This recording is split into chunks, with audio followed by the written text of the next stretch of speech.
കൊച്ചേട്ടന്റെ കത്ത് ടീച്ചറിനോടടുക്കാം അമ്മയോളം. പ്രിയ DCL കൂട്ടുകാരെ, മനസ്സു നിറയെ മറ്റുള്ളവർക്കായി പകർന്നു നൽകാൻ സ്നേഹം മാത്രം നിറച്ച് യാത്ര തുടങ്ങിയതായിരുന്നു സിസ്റ്റർ ഹേസ്ലെറ്റ് എഡ്സി എന്ന അധ്യാപികയായി വിരമിച്ച സന്യാസിനി.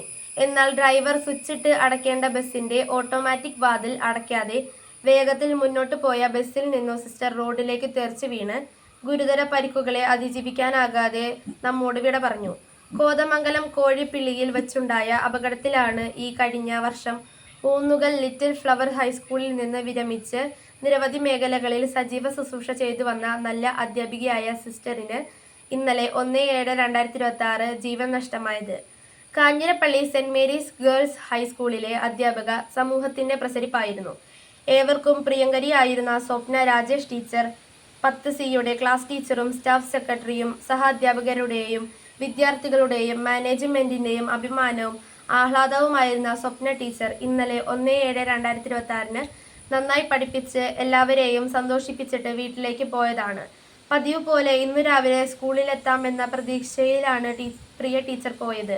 എന്നാൽ വീട്ടിൽ വെച്ച് പെട്ടെന്ന് ഹൃദയാഘാതം ഉണ്ടാവുകയും ജീവൻ നഷ്ടമാവുകയുമാണുണ്ടായത്. പ്രിയ കൂട്ടുകാരെ, 2 ഗുരുശ്രേഷ്ഠർ അപ്രതീക്ഷിതമായി വിദ്യാർത്ഥി ലോകത്തോട് യാത്ര പറഞ്ഞു. ഹൈസ്ലെറ്റ് സിസ്റ്ററിന്റെയും സ്വപ്ന ടീച്ചറിന്റെയും വിദ്യാർത്ഥികൾ മൃതദേഹ പേടകത്തിനരികിലൂടെ വിങ്ങിക്കരഞ്ഞു നീങ്ങുന്നത് കണ്ടു. വിദ്യാഭ്യാസ കാലത്തിന്റെയും ഏറ്റവും വലിയ സൗഭാഗ്യം എന്താണ്? ഫുൾ A+ വാങ്ങുന്നതോ കലാതിലകമോ പ്രതിഭയോ ആകുന്നതോ ആണോ? സമ്മാനങ്ങൾ ഒന്നും കിട്ടുന്നില്ലെങ്കിൽ താൻ ബഹുമാനിക്കുന്ന അധ്യാപകരുടെ പ്രീതിയും വാത്സല്യവും തന്നോടൊപ്പമുണ്ട് എന്ന ഓരോ വിദ്യാർത്ഥിയുടെയും ആത്മവിശ്വാസം, ഉള്ളിലെ അഭിമാനവുമല്ലേ ഏറ്റവും വലിയ സൗഭാഗ്യം? തീർച്ചയായും അതെ. അതിന് ആത്മാർത്ഥതയും സത്യസന്ധതയും ഉണ്ടായാൽ മതി. അധ്യാപകരോട് എത്രമാത്രം അടുപ്പമാകാം? അമ്മയോളം, അച്ഛനോളം എന്നേ ഉത്തരമുള്ളൂ. നമ്മുടെ ഭാരതീയ ദർശനത്തിൽ മാതാവും പിതാവും ഗുരുവും ദേവതുല്യരാണ്. ഗുരുദേവോ ഭവ എന്നതു തന്നെയാണ് നമ്മുടെ പ്രമാണം.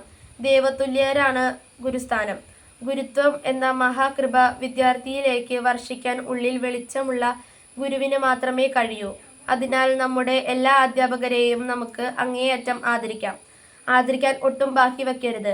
അവരെ അമ്മയെപ്പോലെ സ്നേഹിക്കുക. സ്നേഹം ഒട്ടും കുറച്ചു കളയരുത്. അവരോട് ഹൃദയം തുറന്ന് സംസാരിക്കാം. മറ്റൊരവസരത്തിലേക്ക് മാറ്റിവെക്കരുത്. പിന്നീട് അവസരം കിട്ടിയെന്നു വരില്ല. സ്വപ്ന ടീച്ചറിനോടും ഹേസ്ലെറ്റ് സിസ്റ്ററിനോടും പിന്നീട് പറയാനായി അവരുടെ പല വിദ്യാർത്ഥികളും മാറ്റിവെച്ചത് അവരുടെ ഉള്ളിൽ ബാക്കിയാവുകയാണ്. നമുക്ക് ഇന്നു തന്നെ സ്നേഹാദരവുകളോടെ പുഞ്ചിരി മഞ്ചിരകളുമായി നമ്മുടെ അധ്യാപകരുടെ മനസ്സിൽ ശിഷ്യവസന്തം തീർക്കാം. അമ്മയോളം അടുക്കാം. അനുഗ്രഹീതരാകാം. ആശംസകളോടെ സ്വന്തം കൊച്ചേട്ടൻ.